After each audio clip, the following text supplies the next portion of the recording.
If you enjoy the content, I would appreciate you hitting the subscribe button and checking out my socials. Hey, I'm Smirky, and as requested by many of you, Ancient was the most asked map to cover next. A map where it can be difficult for the CT side to establish control, yet easy if you understand the fundamentals on how to contain the T side. This video will act as a guide on how to do the basics on the defense in all positions. But want to get individual training and CS classes for 30 days for 50 cents on your first month? Affirmative. Well, thanks to today's sponsor, Gosu Academy, you can. Yes, my friends, yes! Gosu Academy is the CS school where you can join frequent classes hosted by various pro players and coaches. In these classes, you can submit demos in the Discord to be reviewed and critiqued by the coaches, or join them in theory sessions on a map. And I will also be hosting some of these sessions myself. On top of this, they host weekly scrims where you can jump into a 5v5 with coaches on both teams, helping you during and after the game. Our enemies tremble. This entire course is $29 per month, but again, you can try the course for pretty much free for 30 days by using code Smirky at checkout, which equates to 12 classes. Now go on and rank up. Ancient is typically played in a 1-2-2 formation. However, I've seen teams go for 1-1-3 or 0-2-3s early. The A player is a very simple role. The average A player will come over to main to bounce a molly off this wall, and a HE on the left side. At this point, they will pick a position to play, but might give up a lot of space on A to secure donut control, which they can use to defend A from if mid is okay. The A rotator in mid has quite the responsibility, and I would recommend putting your star role for this role. Their main objective is to try and go for mid control at the start of the round, yet needs to make the best decisions depending on the T side pressure. Typically during the mid/late round, you will see them give up mid control and will double up on A, either holding main or donut. The B rotator in mid has quite a similar role to the A rotator, but they are a lot more flexible and is generally your AWPer. Roughly 40% of the rounds, they will start B to help with lane control, early aggression, or go for an opening. But you will see them around house, assisting mid control, or once in a blue moon, going A for a main pick. And most commonly during the mid round, you will see the B rotator either fall off on B or give up mid control to stop the T's going through house, in any position of their choice. The cave player on B is responsible for cheetah and cave control. You will typically see them going through short to quickly force some util into lane. Afterwards, they will go into cheetah and quickly throw a molly to stop or damage the T's wanting to rush in. When cave hasn't been rushed, they will throw a smoke to hold onto cheetah. They will either stay in cave or position themselves into some sort of setup on B. Their role is simply to control ramp, but that's easier said than done. Typically at the start of the round, they will throw some sort of util into lane like a grenade, then Molotov ramp. At this point, they just need to position and act on what the T side throws at them.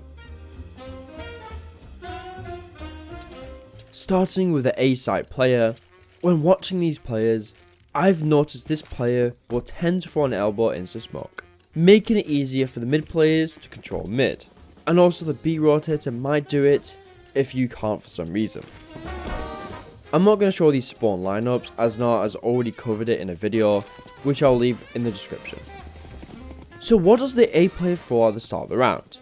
Well, if they want to throw util into main, you will see most players bounce a molly off this wall, covering the right side. Then maybe a HE to hurt players quickly coming on the left side. Obviously this is effective against a rush, but it's also important and recommended to use it on your anti-ecos.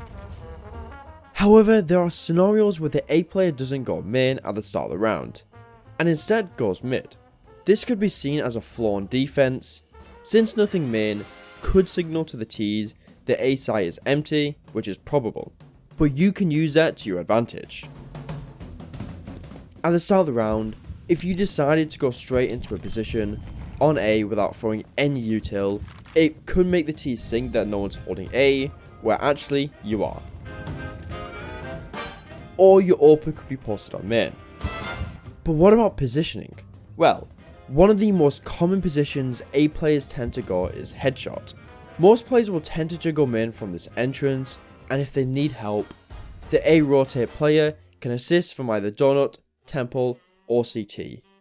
But for yourself, you can use this box to isolate angles, which is great for defending against executes. The main problem with this position though, is that it's very easy to get pushed out by enemy mollies. So if that happens, it's best to skip into CT like Twist does here. Box is another position you can play. Karrigan in this round will first play this angle, which is a nice tight slither to catch lurkers, but you are pretty vulnerable to flashbangs. Later, he holds deep into main with his AUG, and in this position, it's harder for him to get flashed as the box covers this area, but I wouldn't recommend doing this if you have an unscoped weapon. In round 4, Rops is going to be playing this position, but instead of holding, he's going to be going to main, playing passive and doing some occasional jiggles. In this round, his donut is open for the T's to enter, but Twist will come along to plug that hole. Shortly after, the T's are going to execute onto A, so he will place himself onto this angle, and I love this off angle, as it catches T's running out of main, checking other positions, and it's very effective against lower ranked players. However, Rops will peek out on a random timing, catching Axel clearing boost, and wins an unlikely fight against Electronic. The last common position I saw was donut. This will typically be used when the A player needs to help mid, but now wants to focus on A. In this round, Rops positions himself like this, where if the T's do want to execute onto the site, they can't plant the bomb or make any strong hold of the site, as they have no room because of Rops' positioning. However, when donut gets smoked off, he loses that angle. He could sit behind the smoke to try and spam the planter, but instead, he wants to defend the site with Karrigan in temple by going for kills. So you'll see him using Cloud9 smoke as a one-way, looking for individual fights.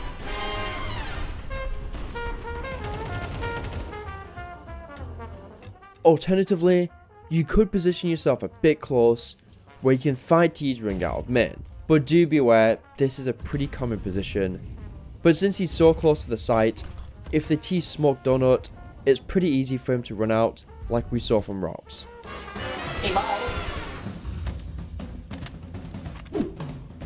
Now moving over to mid. I'll first break down how the CT side typically does mid control, and then later I will be specifically looking at how the A and B rotators play individually. Let's begin with what util to throw when you are solo mid. I've seen Twist typically throw a close smoke and a deep molly when playing solo mid. The deep molly will be used to stop the T's from peeking out and contesting elbow. Meanwhile, the smoke is used to kill T's running through and trying to discourage them from doing that. It's your choice if you want to hold the smoke, but most solo players will tend to stay safe. Alternatively, you can throw a D-smoke and a molly that lands in the middle. The smoke will be thrown by your A player, and this will be used to deny the CT vision. Meanwhile, the molly will land in front of it, trying to stop the T's from running through the smoke. But what about approaching mid with two players? Well, unlike being solo, having two players mid allows you to throw more util into elbow, giving you a better chance to control mid, so the CTs will often run out of house with it. The first take I saw used quite a bit was a double molly set piece. One landing deep, the other landing in the middle of elbow. These mollies are designed to burn players or force the T's to use multiple smokes if they want to rush in. which can benefit the CTs, killing Ts as they run through their own smokes. After the mollies, you can smoke elbow and try to hold on.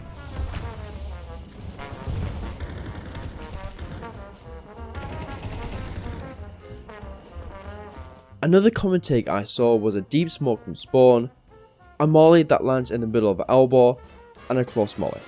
And I think this take is better than the previous one, as you have the same benefit as the previous take, but a smoke to prevent them from contesting.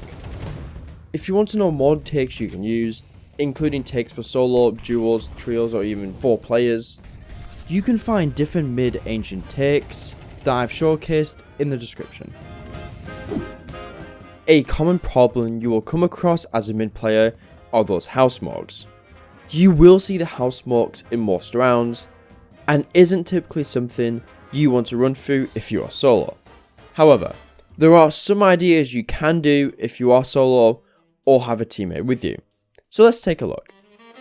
Of course, in CS2, you can temporarily dissipate the smokes, using it to catch Ts swinging out of mid, thinking they are safe from house. But I did see plays where teams would use aggression to fight back. In round 11, we can see Twist is going to throw his default Util before being smoked out. Rops, who ran straight into Donut, not throwing any Util into main, can be used with Twist to aggress mid. Rops is going to smoke off elbow when no one has fought him, or extinguish Twist's close molly. He does this by standing at this wall, aiming in this corner, taking a few steps, and jump throwing. Once Rops' smoke has landed, Twist is going to right click for this flashbang through the smoke, allowing him and Rops to swing out. But do beware, the flash is pretty easy for the T side to dodge. And this aggression could be used earlier if you have an elbow smoke already down. We have another scenario where house smoke landed and FaZe still wants mid control, but instead of flashing like the previous clip, they're going to use a one-way smoke. They're going to throw their default Util, but Twist will throw a flash after his molly that blinds Electronic rushing out.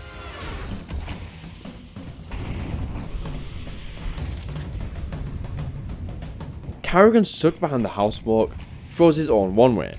It doesn't seem like he has a set lineup, but he wants the smoke to land at the bottom of stairs. This allows him to come out of his smoke to try and help Twist, who's fighting from Donut, but Karrigan doesn't get anything. And in the scenario you are solo mid, you can just run from house to Donut to make sure they can't creep through. Or you can rotate into A and your A anchor holds Donut. It's up to your team. But once that rotate from A is done, the B rotator will come in to cover house. But let's say you get mid control. What are some setups you can use to keep a hold of mid? The main setup I saw from all teams was a cubby and this off angle setup.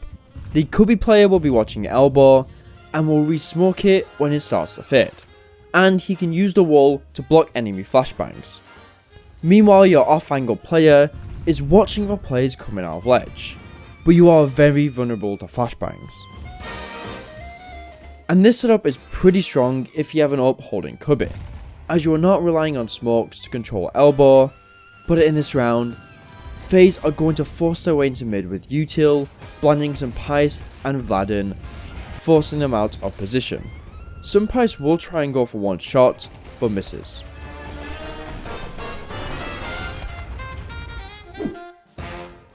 Let's take a look at the mid plays in more detail, starting with the A Rotator.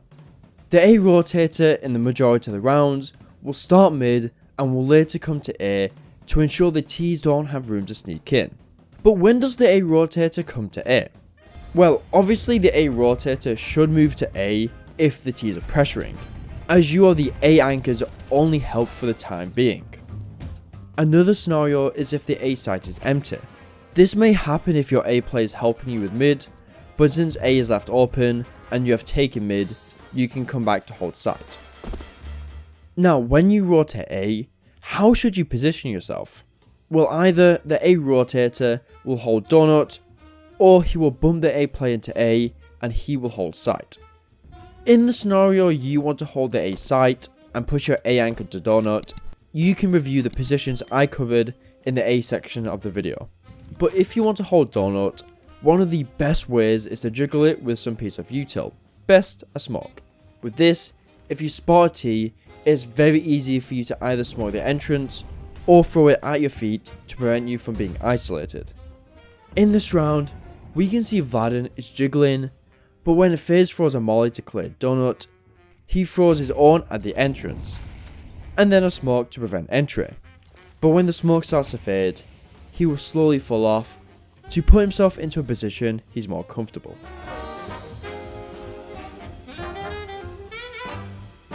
The position FaZe mollied was behind donut, which is another position you can play. Its cons is that you could get peek from the left or right, but you will probably go 1-for-1, but could get more if the T's are not aware. The last position I want to mention is from CT. You could hold a deep tight angle like we see from twists,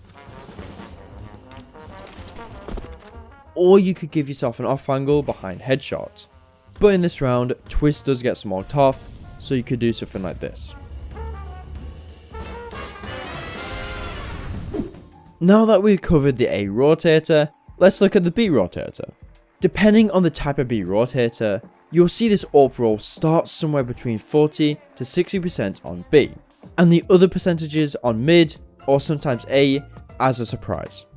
When the B rotator comes to B, you will often see them help out the B players by throwing a molly onto ramp. It's up to you if you want to throw it deep like Brokey does, but do be aware the T's can beat the molly but reduces the places they can play on lane. Or you can use this lineup from Madden, where if you stand in this corner, aim at this part of the stone and jump throw, it lands right on ramp.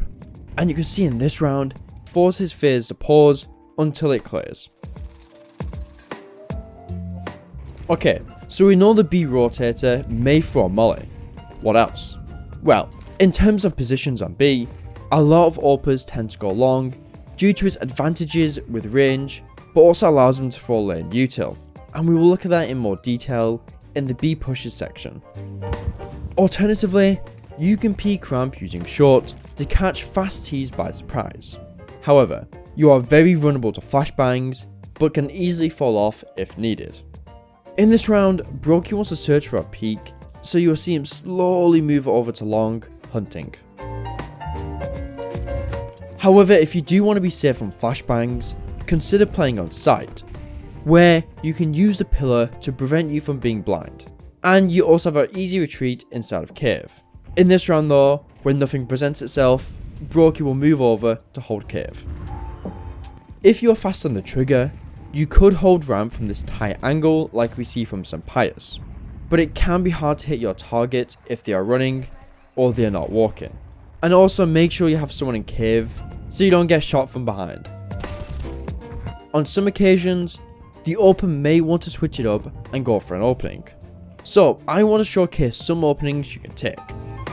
Starting with cave, if you have a good spawn, you can catch players crossing the ledge to mid.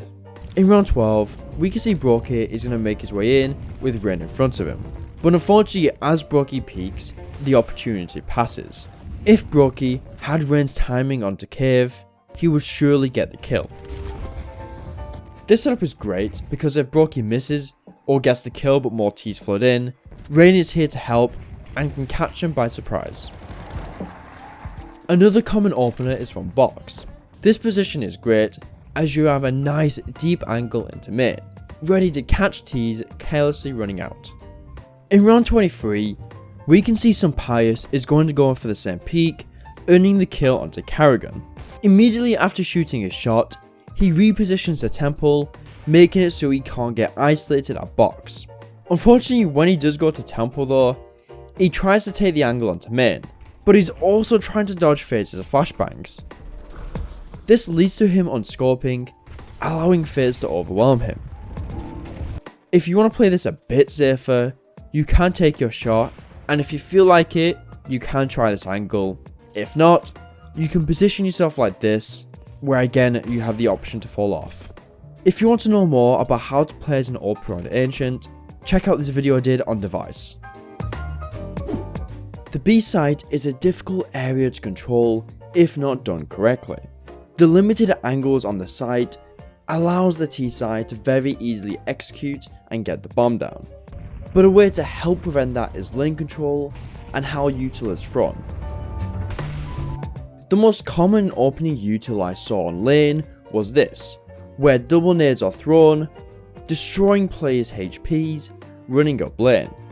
A molly in a similar location, restricting space and discourages Ts to stay lane. And the B rotator is going to throw a molly deep ramp, making it difficult for the Ts to contest lane control. But do beware, they can still beat this Molotov and run up ramp. Afterwards, we will see a smoke landing door, locking out Ts who respected the molly out of lane. Rain is going to be the cave player, and in most lane Util, this player would typically throw this HE due to their pathing. Karrigan is the site player, and he's going to throw a similar HE to Rain, but will also follow it up with a molly by aiming in a similar area, walking, and then left click throw. Brokey is the B rotator, and at the start of the round, he will come over to long to molly deep ramp, and then quickly follow it up with a smoke by standing in this corner, aiming at this line in the stone, and then running and jumping once he runs past the stone. This will bounce off the wall and land at door.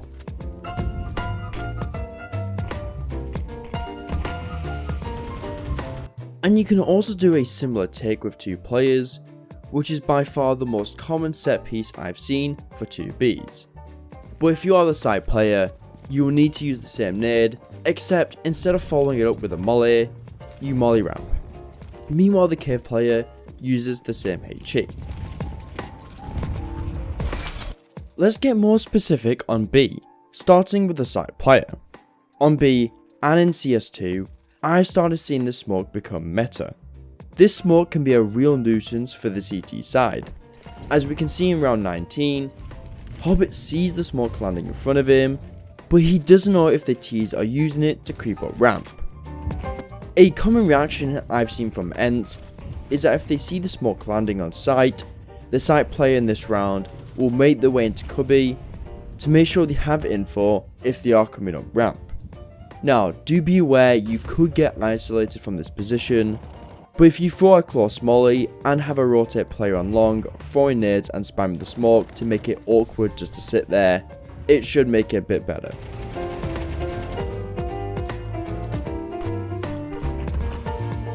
Now we know what to do at the start of the round, and how to deal with any unusual antics from the Ts. What about positioning? Well, one of the most favourable positions I've seen is long. More site players who play close long tend to jiggle, gaining quick glimpses of information without being too exposed for a risk. But I wouldn't recommend staying here if cave is open, unless you have someone holding it or you're holding it. Another way to optimize long is to play pretty far back, and is very advantageous if you have a scoped weapon, or alternatively you can just jiggle. Now let's cover our last position, which is the cave role. This player is in charge of preventing the Ts from rushing cheetah, and will eventually fall off to cave or site. Starting with their opening Util, we know the cave player will often throw a HE into lane, but when they reach cheetah, in most scenarios, they will throw a molly while running, trying to prevent a rush from the T side. But they do need to be ready if a madman from the T side decides to rush through the Molotov. After throwing the molly and waiting to see if someone rushes, they will then throw a molly that preferably lands like this, blocking off cheetah, but also making sure it doesn't bloom towards Boomich, avoiding any lurks. Just like the smoke we saw on the B site, the Ts may throw a lurk smoke that lands inside of cheetah. This smoke is intended to stop you from pushing, allowing them to have very easy access to ledge, to mid, or can be used as a tool to lurk into cave. From watching Rain, his reaction is to go on the outskirts of the smoke, trying to prevent any sneaky lurks. But while your smoke is still up in Cheetah, you can use it as cover to quickly go for wallbangs, trying to hurt unsuspecting players. In this clip, we can see Rain is going to be spamming around this area, aiming to hurt players crossing into ledge.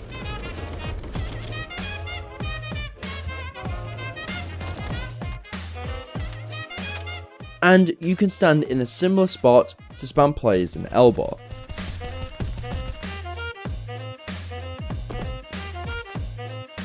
Or you could spam around this wooden board to get players crossing this line. When the smoke is soon to fade, that's the cave player's cue to either leave Cheetah to go to cave, or go straight to the B side. When the cave player wants to stay in cave, they typically opt to jiggle from this entrance, wanting to safely gather information and fall off if they spot a T. Or you could stay in cave and position yourself like this, but do be aware, you are prone to being traded unless you're very good on the spray. Alternatively, when the cave players opt to leave cave, they want to position on site. First, we have this cheeky off angle from Rain. It looks like Rain is standing in the middle of nowhere, but the aim of this position is to mess with the T's pre-aim, as when they try to peek out, they're going to be looking out long, as they should, but may get caught out by you. But a common angle you will see cave players go for is cubby. From this position, they will try to hold cave and peek out if they swarm out ramp. Because B can be T-sided, it's important to throw in random bits of aggression disguised with your standard Util to catch T's by surprise, either earning you kills or strong map control. On FaZe, I saw them use a take where they would throw Util to punish those on lane, and later a smoke landing door from Broke. And this is a perfect example of disguising your standard Util with your push. Karrigan will make his way down into ramp silently after the mollies gaining ramp control. But move to round 21, we can see Cloud9 will throw the same set pieces just like the previous rounds. But Hobbit wants lane control, so as the mollies on ramp are soon to fade, he smokes off door. Shortly after, he runs right down into ramp, gaining lane control, not wanting to get stopped by the T's Util.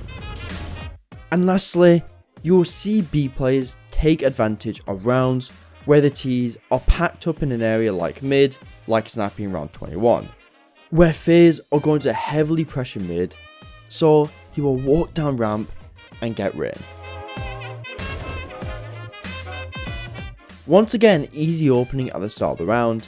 Check out this set piece from Complexity, where in their default positions, they was able to use 4 HEs to near stack door at the start of the round. That can be found in the description. Apart from that, thanks for watching, cheers Gosu for the sponsor, and see ya in a bit.